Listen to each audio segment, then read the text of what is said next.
Gente, vocês não conseguem ver aqui, mas a Gaia tá aqui do meu lado enquanto eu gravo. Gaia, eu tô gravando, menina! Imagina o seguinte cenário. Uma jovem, lá pelos seus 22 anos de idade, trabalhando em um açougue, sendo que ela é vegetariana. Mas assim como todo mundo, ela tem contas para pagar e foi lá que ela conseguiu o emprego. Até que um dia ela é promovida para sair do caixa e desossar carne. Seu pior pesadelo aconteceu, ao mesmo tempo que ela tirou sorte grande. Afinal, ela sustenta uma avó numa casa de repouso, ou seja, uma promoção é muito bem-vinda e necessária, mas agora ela vai ter que lidar com a carne manualmente, vai ter que desossar. Nesse dia que ela recebe a promoção, ela tá lá nos fundos aprendendo a passar a faca em carne crua e os sons de ossos sendo quebrados lembram ela de uma outra vez em que ela presenciou ossos quebrados, só que de humano. Ela fica muito mexida, começa a passar mal.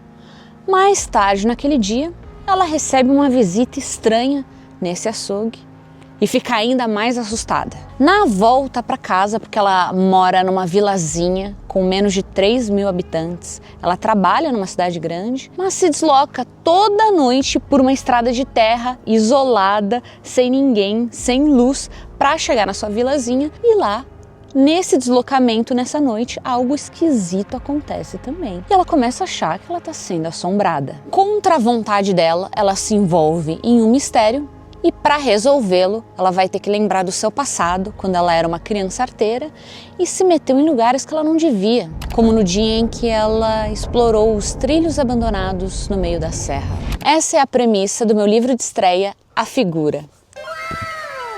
Que tem 352 páginas de muito mistério, muitos sustos, muitas piadinhas também, relacionamentos, brigas, fofocas, adultério, amantes e muitos segredos. A história desse livro se passa em Paranapiacaba. Muitos de vocês viram o meu vídeo sobre a vila. Então, eu só fui para a vila para estudar sobre ela, conhecer um pouco mais sobre a sua história, porque eu estava escrevendo esse livro aqui. Inclusive, no vídeo, a gente conhece a Dona Marília e o marido dela tirou fotos belíssimas de Paranapiacaba, que são essas daqui, Tem algumas, não são todas, tá? E hoje, no dia 22 de junho, um dia depois do meu aniversário foi ontem, no dia 21, A Figura oficialmente lança. Oi, pessoal! Hoje é dia 21 de junho, tô falando com vocês da Argentina. É meu aniversário e eu acabei de ver uma geleira! Eu e a geleira.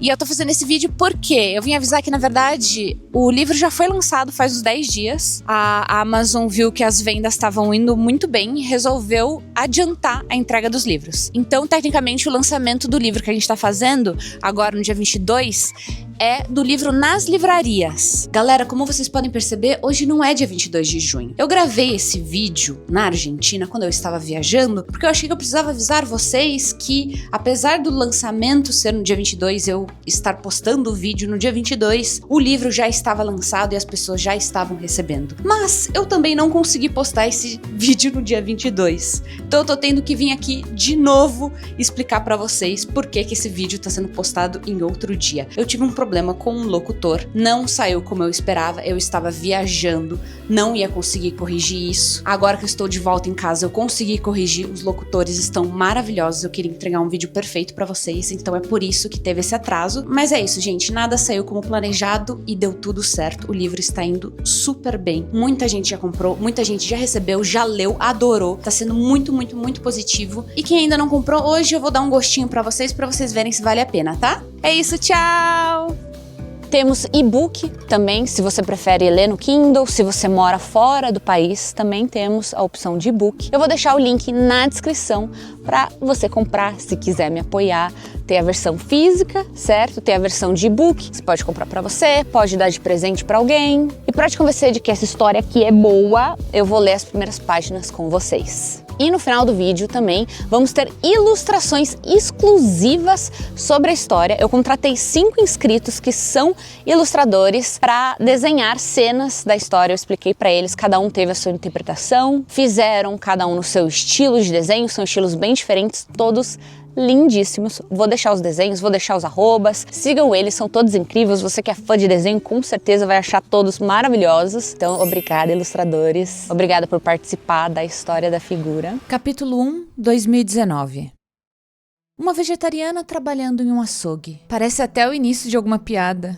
Mas, infelizmente, não tem graça alguma. Eu detesto trabalhar aqui. Ainda por cima, detesto ter que vir para Santo André todos os dias. Hoje faz 1 ano e 6 meses que estou no atendimento e, por eu ter sido uma funcionária exemplar, fui presenteada com uma proposta indiscutível: desossar carne. Para outro vegetariano qualquer, o indiscutível seria negar. No meu caso, era tudo que eu precisava no momento. Uma promoção. Desossar carne não é para qualquer um. Requer força, técnica e, sobretudo, experiência. Isso tudo tem um preço. Por um tempo, eu seria uma aprendiz. Ou melhor, assistente de açougueiro. Segundo o seu João Bigo, meu chefe, é preciso ter muita humildade nessa fase. Eu vou errar e tomar esporro dos açougueiros mais experientes. Ele não diz, mas sei que ele se refere sobretudo a ele mesmo. Mas desse aprendizado nasce a possibilidade de crescimento de carreira e, consequentemente, o aumento de salário. Para alguém com deficiência visual, sem ensino superior, qualquer tipo de habilidade ou conhecimento digno de nota, que sustenta a si própria e a avó em uma casa de repouso, picar um animal em pedacinhos era ganhar na loteria. Se não fosse eu, seria outra pessoa, e ainda bem que era eu. Quando seu Bigo me propôs a possível promoção algumas horas antes, eu logo presumi que minha maior dificuldade seria controlar a repulsa durante todo o tempo que passaria lá no fundo. Certamente ser cega de um olho há de trazer desafios, mas minha visão monocular nunca me impediu de nada. Ouso dizer que sou melhor motorista que muita gente com ambos os olhos funcionais. O cheiro de carne a vácuo é difícil de explicar, e aqueles primeiros minutos depois da abertura da embalagem produzem um dos odores mais desagradáveis que já experienciei. É como se a carne tivesse ficado abandonada em um quarto escuro e fechado, sem ar por dias e, ao retirá-la de lá, uma onda morna invadisse suas narinas, com um fedor de sangue, de gordura crua, de dar água na boca. Aquela água que você sente surgir quando está prestes a vomitar. No entanto, a maior dificuldade estava sendo controlar meus pensamentos soturnos sobre o passado. Não sei dizer quando foi a última vez que eu tinha pensado em Elis. Guardei ela tão fundo nas minhas memórias que achei que tinha esquecido dela, mas era impossível não lembrar da última vez em que eu fui responsável por ossos quebrados quando estou aqui, vendo, mais uma vez, a carne sendo separada do osso. Nos fundos do açougue, seu Bigo tinha aberto uma das embalagens contendo um boi morto, e agora me encontro dividida entre não deixar o meu almoço escapar por onde entrou e não me deixar consumir pelos pensamentos sobre Elis. Engulo a saliva que se forma na minha boca, respiro fundo e forço um sorriso para o seu Bigo, enquanto ele pendura a carcaça bovina em um dos ganchos espalhados pelo armazém. Sabe que a Esmeralda tá muito contente que finalmente a gente vai ter uma mulher trabalhando aqui no fundo? Diz ele, ajeitando o gancho com a calma de alguém que nem percebe mais aquele cheiro horroroso. Ela sempre fala: mulher tem mão mais leve, mais precisão e mais paciência. Tudo que falta nesses brucutus aí. Seu tom de voz afina tanto ao imitar a esposa que arranca risadas genuínas de nós dois. Por alguns instantes, esqueço que estou em estado de completa angústia e desespero. Não que eu não acredite nos músculos femininos, quer dizer, no poder feminino, empoderamento feminino, isso, assim que minha neta fala. Bom, você entende, certo? Mas acontece que desossar é um trabalho bruto para moças. Claro que uma mão leve ajuda a não cortar pedaços que não se deve, ou a não deixar a faca cega por forçar demais. Aliás, anota aí. Uma das coisas mais importantes é sempre buscar pelo maior aproveitamento da carne. Não pode desperdiçar. Abro o caderninho que seguro nas mãos e rabisco em uma das folhas. Maior aproveitamento. Sem desperdício. O seu Bigo limpa as palmas na camiseta branca e tira os óculos do rosto para deixá-lo pendurado por uma cordinha na nuca. Apoia as mãos na parte de trás da cintura, inclinando a barriga protuberante para frente. Ele tem estatura baixa, pele negra e cabelos grisalhos em um corte de máquina número 1. Sua barba e bigode são cinzas, e seu comportamento em geral dá a impressão de que ele é o tipo de homem que, todo fim de ano, se fantasia de Papai Noel para agradar os netinhos. Depois de olhar para o teto rapidamente, tentando lembrar aonde ele queria chegar, continua. O que eu quero dizer é que existe um motivo para eu nunca ter dado essa oportunidade para uma mulher antes. Pelo menos a cegueira parcial escapou dessa. Meu único obstáculo é ser mulher, penso comigo mesma. Se eu falhar no corte da carne, a culpa não vai ser da minha falta de noção de profundidade, mas sim da minha falta de testosterona. Mas você parece esforçada, garota. Tá sempre carregando coisa de lá pra cá, sendo proativa. Continua. Sempre achei curiosa a forma como ele me chama de garota, como se me infantilizasse com um certo carinho. Apesar de eu não gostar nem um pouco disso, fico feliz que ele ao menos esteja me levando mais a sério, afinal, está disposto a me promover de cargo. Quem sabe fazer umas flexões com esses bracinhos finos todo dia antes de dormir, hein? Prossegue. Entra numa academia, vai que conhece um moço bom por lá, hein? O que acha? Aí você não precisa mais ficar pegando sozinha aquela estrada escura toda noite. Seria tão mais seguro com um namorado. Você concorda comigo, não é? Sim. Balança a cabeça, concordando para que a conversa acabe o quanto antes. Eu já te falei tantas vezes para mudar para Santo André. Você ligou para aquela corretora que eu passei o número? Liguei sim, seu Bigo. E é verdade, cheguei até a me encontrar com ela semana passada. Apenas por curiosidade, para entender minhas opções. O seu Bigo foi tão incisivo que comecei a matutar sobre a ideia na minha cabeça. Que ótimo, Cris. E você tem alguém para ser seu fiador? Eu hesito, tentando encontrar palavras. Não, eu não tenho. O seu Bigo percebe meu desconforto e graciosamente volta para o assunto original da conversa. Enfim, depois a gente fala disso. Seu braço direito vai ficar dolorido nos primeiros dias, então já se prepara. Ele tomba a cabeça levemente para o lado, me analisando. Quer dizer, você é destra? Sou. Então sim, seu braço direito vai ficar dolorido nos primeiros dias, mas depois acostuma. Enfim, eu tô acreditando em você. Na verdade... Ele faz uma pausa para sorrir. Nós estamos. Então, ó, não me decepciona não. Se eu voltar pra casa dizendo que você largou na primeira semana, eu vou ter que dormir no sofá. Mal tive tempo de associar aquelas palavras de expectativa e o seu Bigo já estava enfiando uma faca enorme nas costelas do boi. Meu corpo estremece com o susto, como se aquilo fosse um ato de violência real. O boi já tá morto e a atividade é para fins profissionais. Mas quanto mais a faca percorre as curvas dos ossos da costela, mais os meus pensamentos parecem fugir do meu controle. Penso em como sou patética. Do que adianta ser vegetariana? Ter todo esse trabalho com minha alimentação e rotina? Não dá para escapar da violência. De repente, as instruções do seu Bigo começam a ficar abafadas e eu me sinto como se estivesse em um sonho. Não sei onde vou parar pelos próximos segundos, mas quando volto para o que acontece na minha frente, o seu Bigo está apontando para uma parte mais inferior do boi. E aqui, ó, é tudo a 100, entendeu? Mas tem duas partes diferentes. A colada no pescoço, que a gente faz carne moída, hambúrguer, é mais baratinha, né? E essa aqui, ó, um pouco mais pra baixo.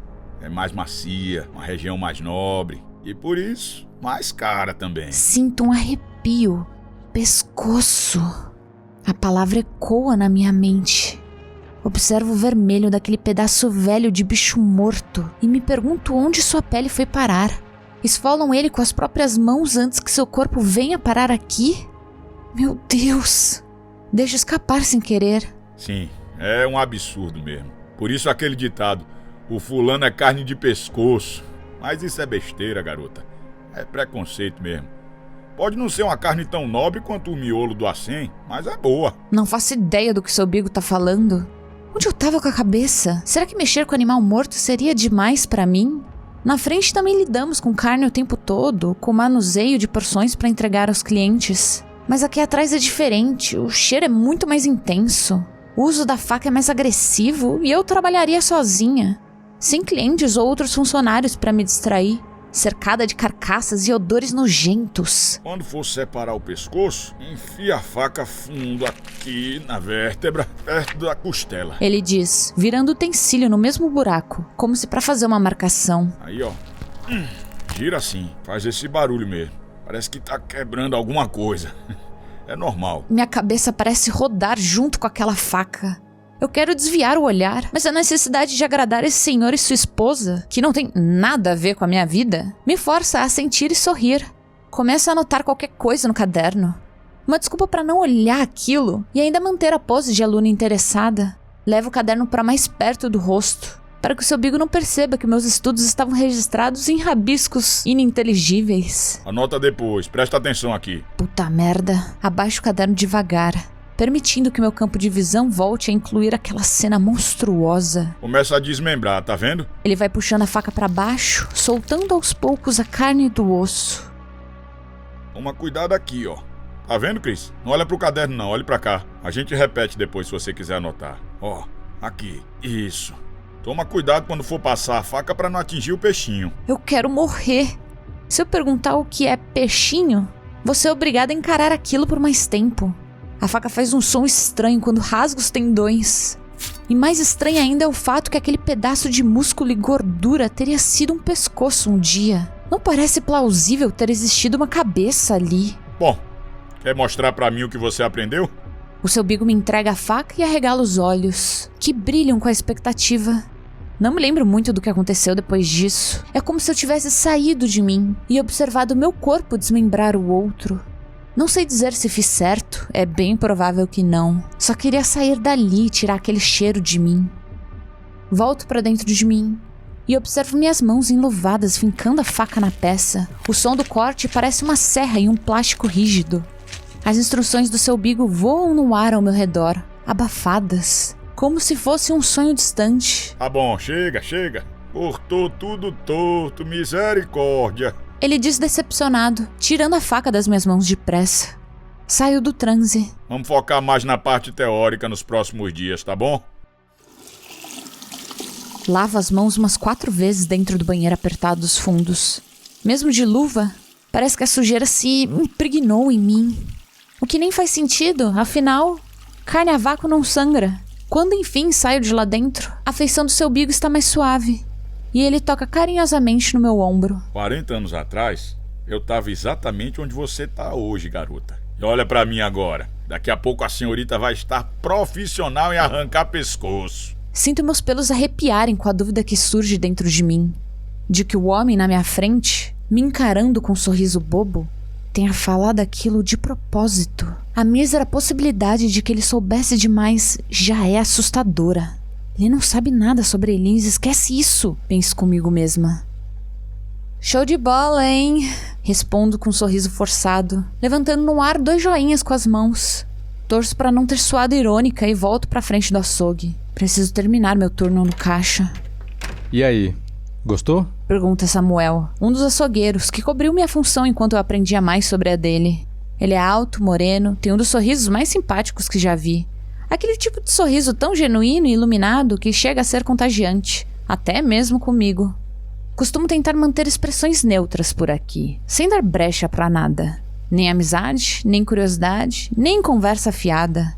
O Samuel é do tipo que puxa assunto com todo mundo, mas comigo sempre se depara com um muro, o que não o impede de continuar tentando. Em resposta à sua pergunta, mais uma vez levanto ambas as mãos em joinhas. Está sendo muito difícil não soar irônica com esses gestos, mas sinto que me foi roubada a habilidade de falar. Não seria possível que o seu bigo soubesse o que eu fiz tantos anos atrás, certo? Porque ele me contrataria se soubesse o que eu fiz com aquela que era para ser minha melhor amiga. Ele é um homem honesto e íntegro. Iria me querer bem longe de seu estabelecimento. São 8h45, meu expediente está quase no fim, e nesse horário não costuma haver muito movimento. Quando Samuel volta lá para os fundos, fico sozinha na loja e conto as notas do caixa para me distrair. O seu bigo e o resto dos funcionários já foram embora para casa. E logo eu faria o mesmo, depois que eu trancasse o estabelecimento, assim que o relógio marcasse 9 em ponto. A voz do meu chefe ecoa na minha cabeça. Daqui a pouco a senhorita vai estar profissional em arrancar pescoço. Eu nunca contei nada sobre a minha vida pessoal para qualquer pessoa do trabalho. É muito mais provável que aquela frase soasse inocente pro seu bigo. Todas as vezes que ele carinhosamente me presenteou com o que sobrou de alguma peça no fim do dia, fez sem saber que eu era vegetariana. E eu, claro, aceitei com um sorriso no rosto. Depois me sentia culpada quando jogava sacola em algum lixo na rua. Não existia a menor possibilidade de eu levar aquilo no carro comigo. Imaginar o caminho de volta para a vila, acompanhada do cheiro de carne crua, era uma sensação pior do que a culpa por desperdiçar comida. Se o seu Bigo não tinha conhecimento nem mesmo de uma das características mais relevantes sobre mim, o vegetarianismo, como saberia o meu maior segredo? É impossível, ninguém sabe. Se soubesse, eu estaria na cadeia. Só estou sendo paranoica. Aquela fala foi apenas uma coincidência infeliz. Fiquei tantos anos sem pensar em Elis, que agora me encontro completamente despreparada para lidar com as lembranças dela. Sim, é isso que eu tô sentindo. Culpa. E essa merda tá me fazendo ver coisa onde não há. O tilintar do sininho anuncia a entrada de uma cliente. Ergo os olhos do caixa e vejo a Dona Célia, o que faz surgir um sorriso em meu rosto. Hoje ela tá usando um dos seus típicos casaquinhos de lã, na cor marrom café. E, em vez de estarem impecavelmente presos para trás, os cabelos brancos estavam soltos, bastante desgrenhados. Eu estranho vê-la aqui a essa hora, já que freguesas mais velhas costumam aparecer pela manhã, aproveitando a ida ao açougue e outras pendências para fazerem suas caminhadas diárias, proporcionando algum movimento a seus corpos sedentários de senhoras aposentadas. Boa noite, Dona Célia. A essa hora por aqui? Boa noite, Cristina. Estava com saudade de ver seu rostinho. Diz ela, séria e me encarando fundo nos olhos.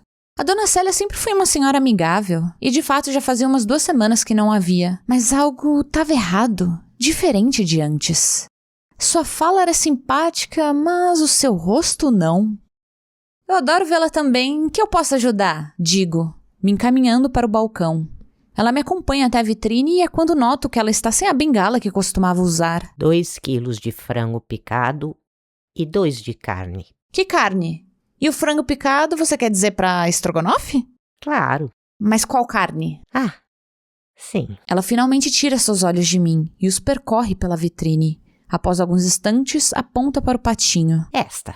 Depois de vestir a touca e as luvas descartáveis que ainda estavam no meu bolso, começa a separar as carnes. Não havia fila no caixa e, considerando que estávamos quase fechando, concluí que seria mais fácil eu mesma fazer o serviço do que chamar o Samuel.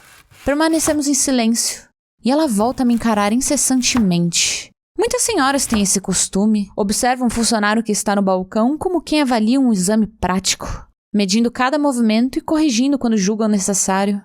A Dona Célia não me corrige, não dá conselhos, não diz nada. O som da faca batendo na tábua, quando começa a picar o frango, é o único entre nós. Mas em vez de observar o manuseio das carnes, ela apenas encara o meu rosto. Lembro-me de quando ela me contou que eu parecia sua neta, que hoje mora fora do país. Penso na minha avó, a vovó Cida, e sinto pena da senhora à minha frente. Em determinada ocasião, Dona Célia comentou que na última vez que tinha visto a neta, anos atrás, havia ganhado de presente dela uma galinha. Por quem criou a afinidade e carinhosamente apelidou de Regininha. Imagina essa doce senhora com sua galinha Regininha no colo, sentada em uma cadeira de balanço no quintal, tomando sol e um cafezinho açucarado.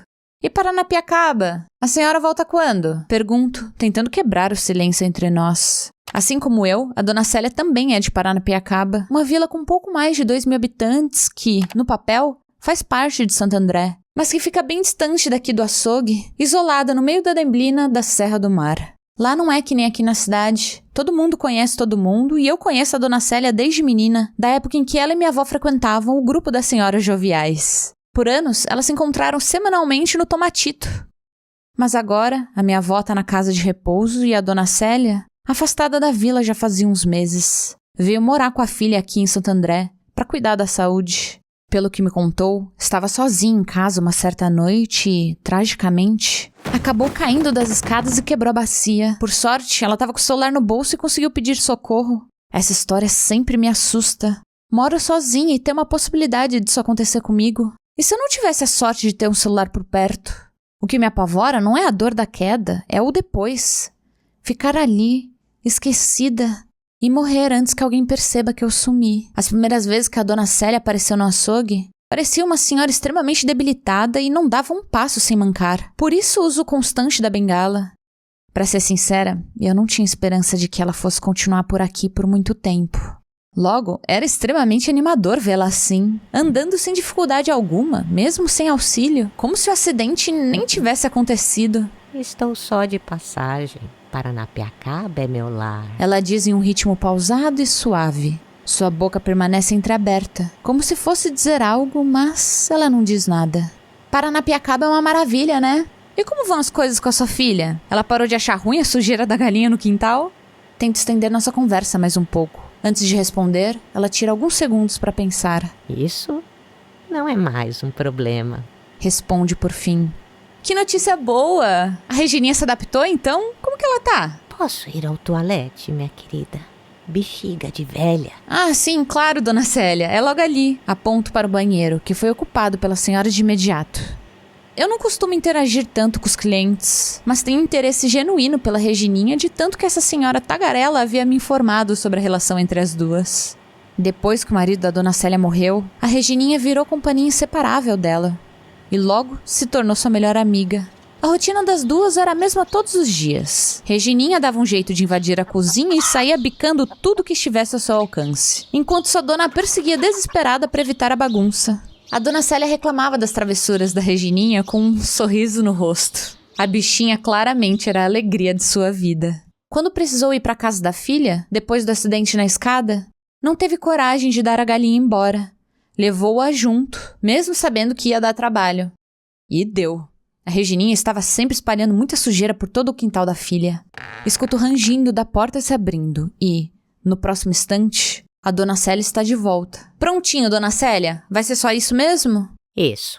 Tudo deu R$90. Qual vai ser a forma de pagamento? Pergunto, enquanto me direciono ao caixa e ela me acompanha. Dinheiro. A senhora abre a enorme bolsa que traz consigo e procura a carteira. Mas ela não olha para baixo. Procura pelo dinheiro sem tirar os olhos de mim.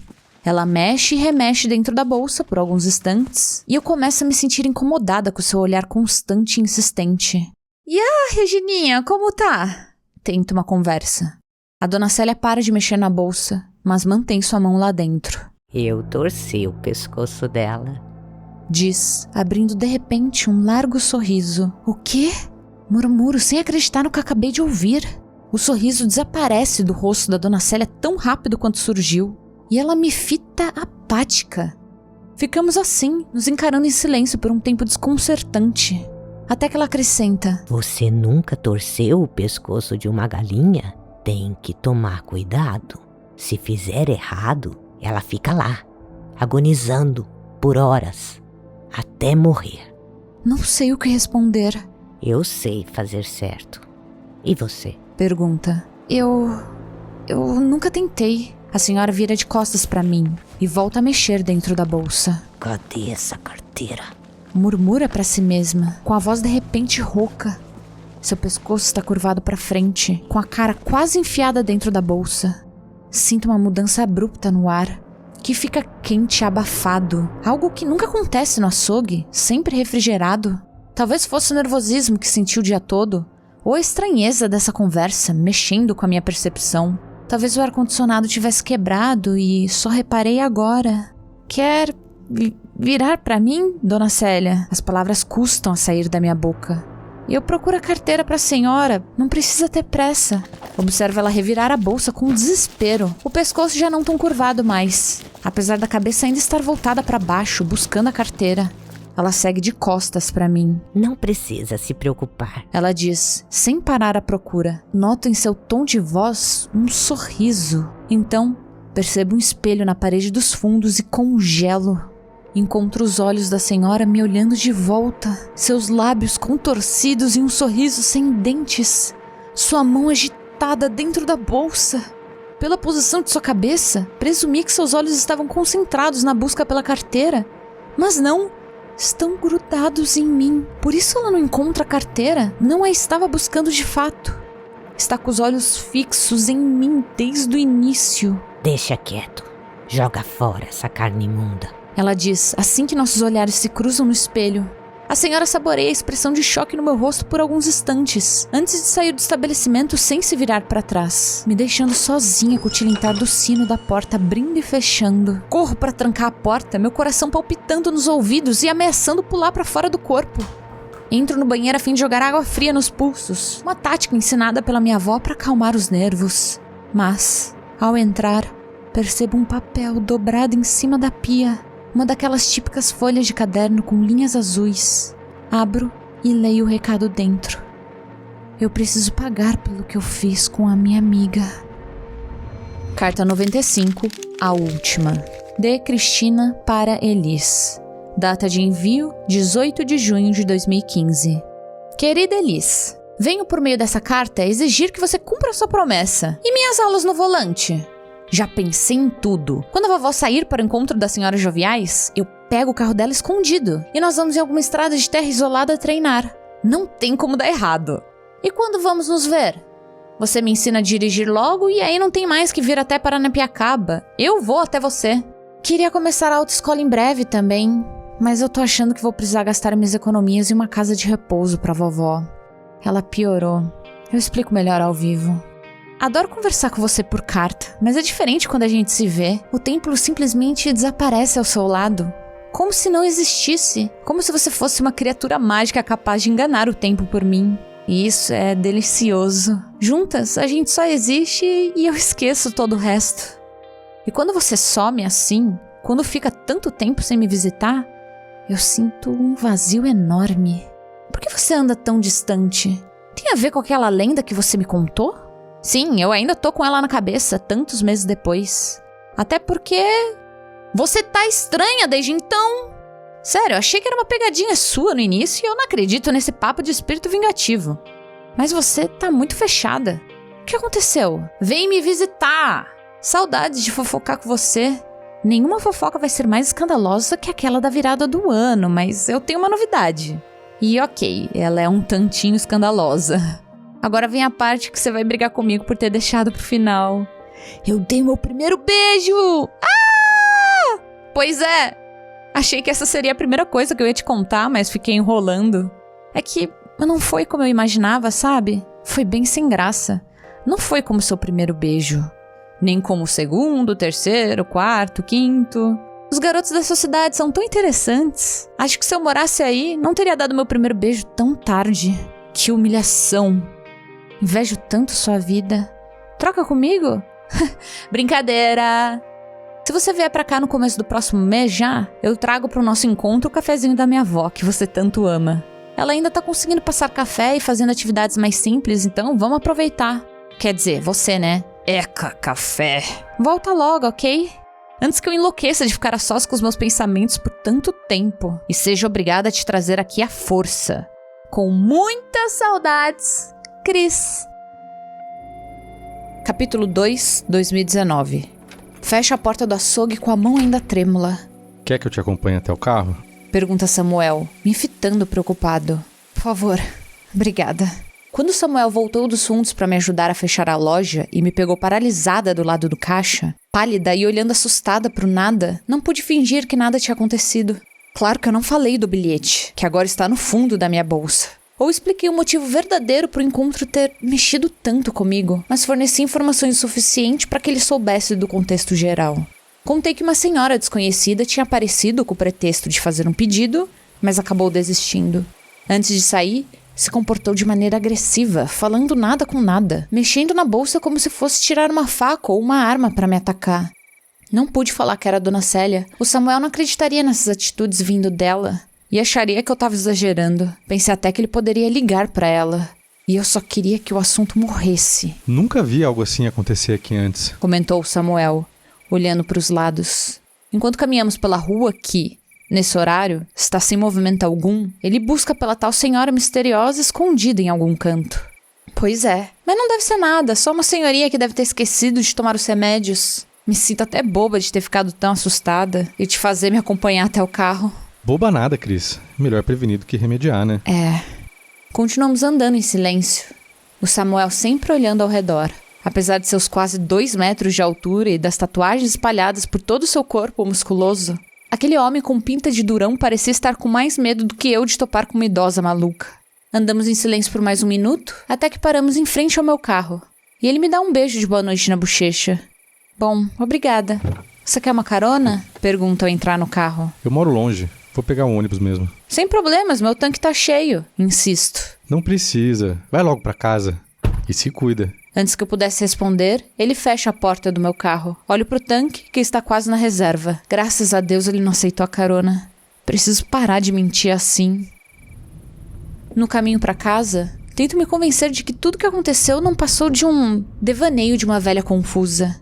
É muito mais provável aquela senhora estar doente do que saber algo sobre mim. Ainda assim, não consigo ignorar o bilhete na pia. Eu preciso pagar pelo que fiz com minha amiga. Essas palavras parecem ser dirigidas especificamente para mim. Não tem como ser coincidência, mas também não tem como ser verdade. Penso na última carta que mandei para Elise e nas dezenas de vezes que desejei nunca ter enviado aquele papel.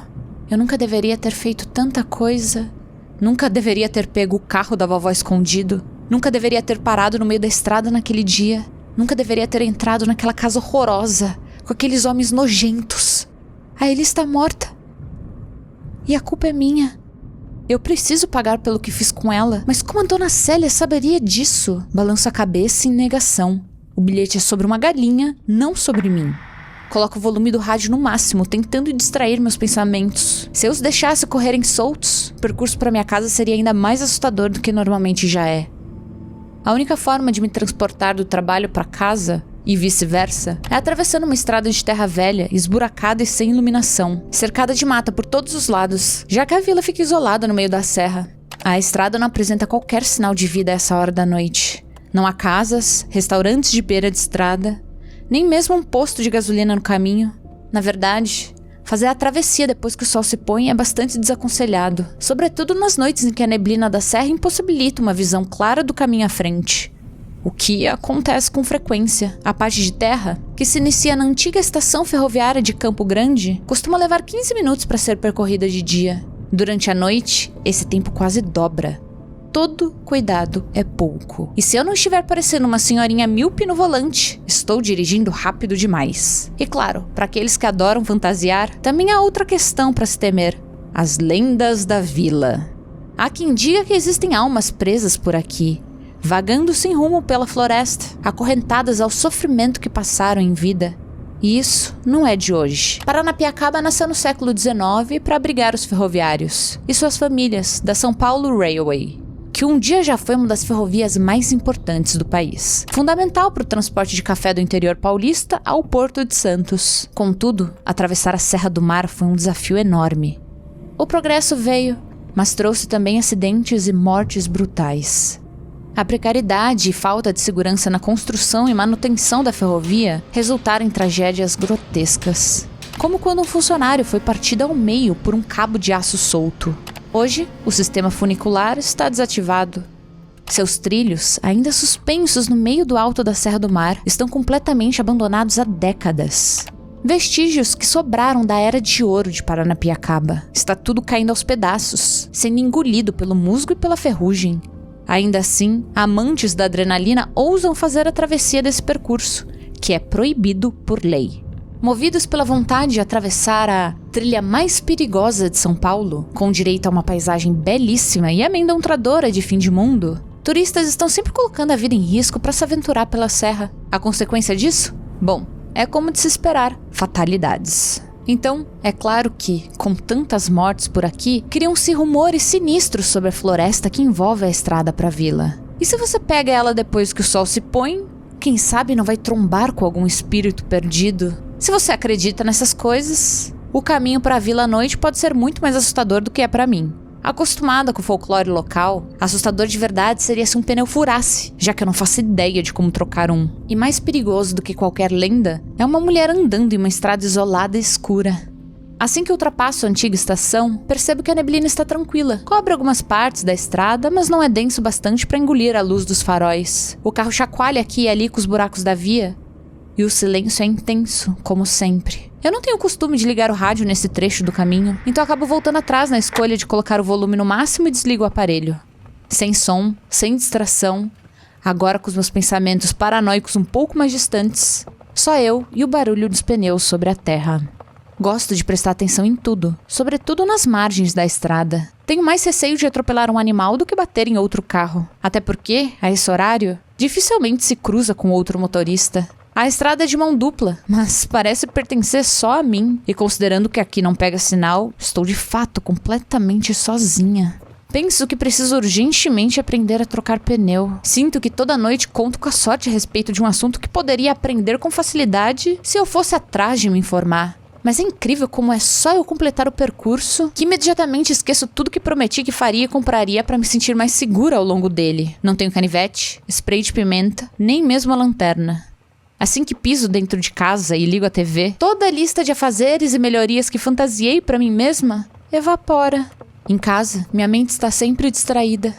Mas não na estrada. Aqui eu presto atenção em tudo. Admito que dá medo viajar assim, tão despreparada. Estou há mais de um ano fazendo esse caminho quase toda noite, então o medo virou costume. E o desconforto, parte da paisagem nebulosa e mal iluminada. Durante o dia, a estrada é bem agitada. A movimentação de carros é frequente, já que grande parte da população da vila trabalha na cidade. Mas à noite não tem ninguém. E seria muito estranho ter. É enquanto penso nisso que, logo depois de uma curva, vejo algo na margem do outro lado da pista caído no chão. Desacelero. Mesmo de relance, noto ser algo comprido do tamanho de um corpo, com cabelo em uma das extremidades. Poderia ser lixo descartado, uma peruca. Mas, e se não fosse?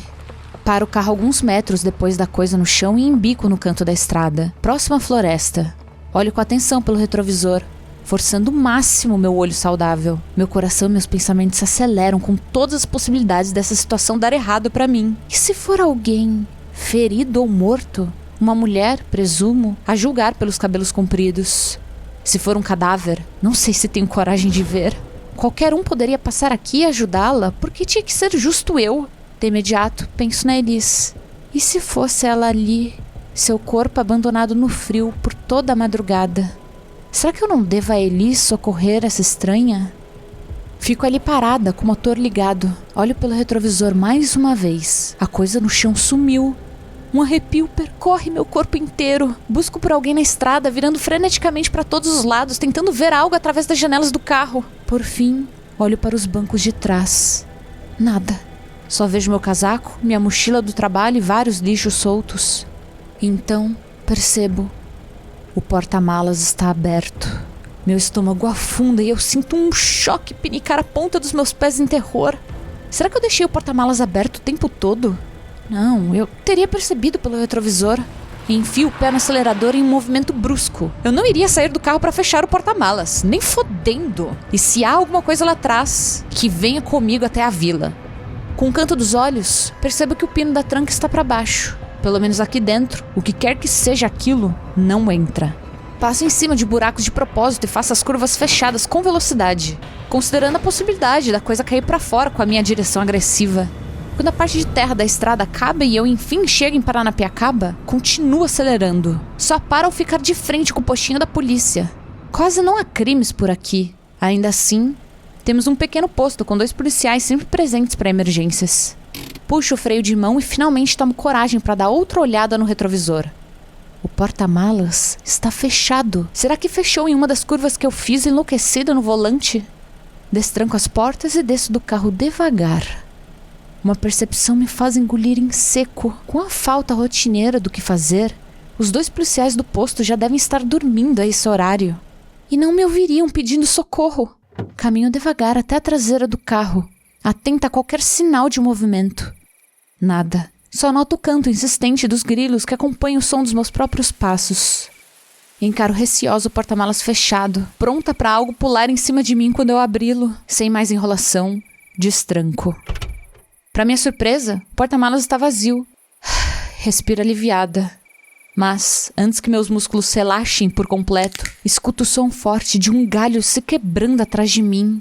Ao me virar, percebo uma mulher parada a alguns metros de distância.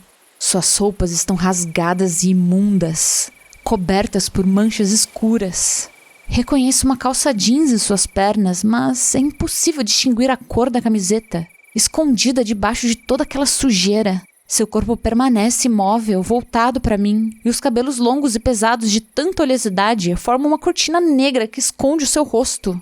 Moça, você tá bem? Pergunto. Apesar da preocupação, dou um passo para trás. Ela não diz nada. E eu rondo seu corpo mais uma vez com os olhos, procurando algum sinal que indique se devo correr ou ajudar.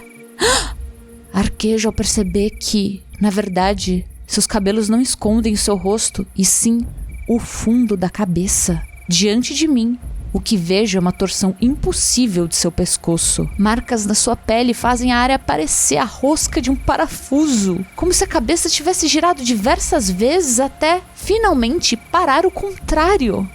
Como se alguém tivesse quebrado seu pescoço e, de algum modo inexplicável, seu corpo ainda seguisse de pé.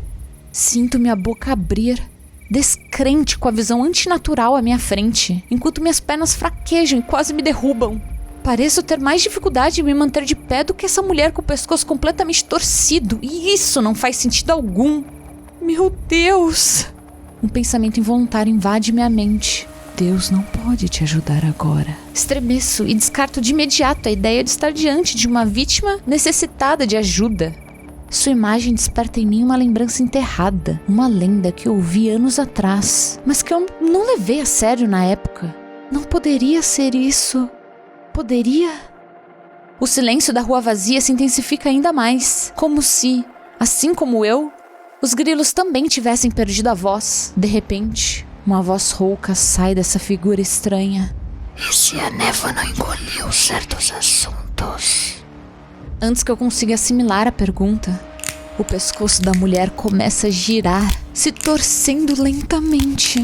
E a cada centímetro de movimento, solta estalos horrorosos, sons grotescos que se assemelham aos de galhos quebrando, mas que agora reconheço pelo que de fato são: ossos se rompendo, um por um. Meu corpo inteiro enrijece e tudo dentro de mim grita que eu estou em perigo. Terrivelmente apavorada com a ideia de ver o seu rosto virado para mim, me fitando de volta, não dou chance para que o movimento se complete e saio correndo em direção ao carro, sem olhar para trás, sem saber se ela havia me seguido ou não. E essas foram as primeiras páginas da figura. Ele está oficialmente lançado, a figura está oficialmente lançado.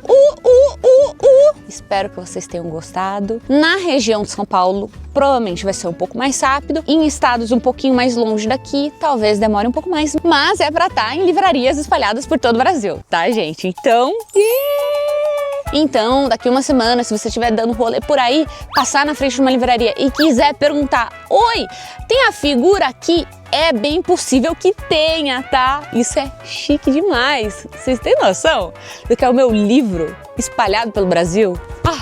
Quando estava em pré-venda, a figura entrou nos top 100 mais vendidos da Amazon. Pegou o lugar 70, eu acho. Pegou primeiro lugar na categoria terror. Tipo, passando Stephen King, sabe? Assim, gente, eu não sei nem o que falar. Eu queria agradecer do fundo do meu coração vocês. E agora que ele está lançando oficialmente, eu espero que ele vá ainda mais longe. Que vocês leiam, me contem o que acharam. Gravem vídeos, me mandem, me marquem. E vocês me contam também agora nos comentários o que vocês acharam desse começo. Eu reescrevi esse começo mais de 10 vezes. Eu mudei o começo da história várias vezes. E depois que eu decidi o que ia ser, eu reescrevi mais milhões de vezes. Então, assim, gente, saibam que eu me dediquei muito para esse livro, para entregar a melhor história possível para vocês. Eu espero que vocês gostem. E se não gostarem também, me falem. Eu quero evoluir, quero saber como melhorar. Me contem o que vocês acharam. Eu tô muito animada. Vou mostrar agora um pouquinho do livro para vocês, como que é por dentro. E deixa eu mostrar aqui para vocês, ó, a capa, a parte de trás. Aqui, isso daqui, ó, tá vendo como se tivesse meio destruído. Mesmo a capa tem umas marcas assim, meio de destruição, que tem tudo a ver com, né, o sentimento do livro. E aí, quando a gente abre, temos aqui uma sinopse, né? As fotografias do marido da Dona Marília. Pra cá, pra parte de trás, temos a minha fotinha com, né, informações sobre mim. E mais fotografias. Olha só que belezinha. Aí vamos mostrar a parte de dentro para vocês. Temos aqui agradecimentos e capítulo 1 com data, porque vamos pular do presente passado. E também temos carta, quer ver? As cartas estão numeradas, né? Porque elas vão aparecer de trás para frente e com data também, para ficar menos confuso. Gente, tá?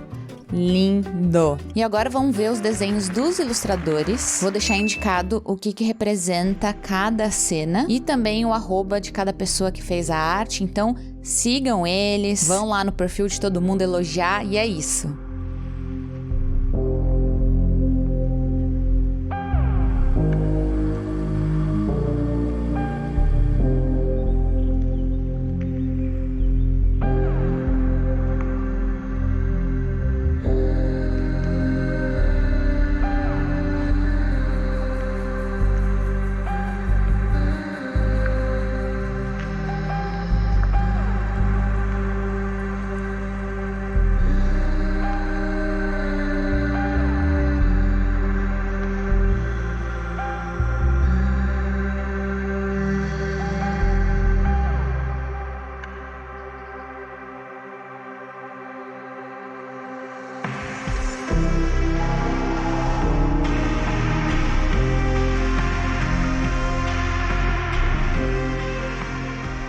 E é isso, gente. Muito obrigada e até a próxima. A figura, a figura, a figura, a figura, a figura, a figura.